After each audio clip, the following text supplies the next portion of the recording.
Hi again, Carly. I've got question 3 here, and looking at the notes that he gave you, he's pretty much done this one for you. So the way that he's got this set up is exactly what you need to do.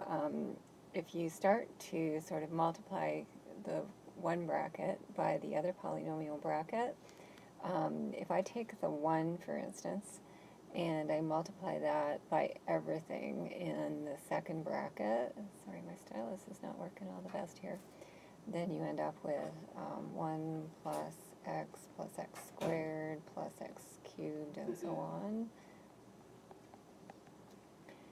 And then if you do the same thing, only you start at the x and you start multiplying x by 1, x by x, and so on, then you're going to end up with x, and then plus the x squared, plus the x cubed, plus x to the 4, and so on.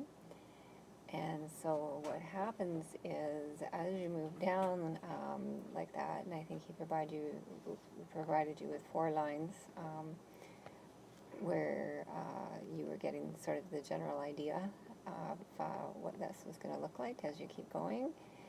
Then as you do that, you start to see the pattern that you're going to end up with just the 1, and then 2 x's, and 3x squareds, and 4x cubes, and so on, and you can see how that's going. So that basically your coefficient is always 1 more than your exponent for each term. And so in general terms then, if you're looking for a general way to write the coefficient, the a sub n, then that's just going to be whatever the exponent is, plus 1. So he had already done that for you, really, and that's all that's needed for the assignment solution, just along with some written explanation. Okay.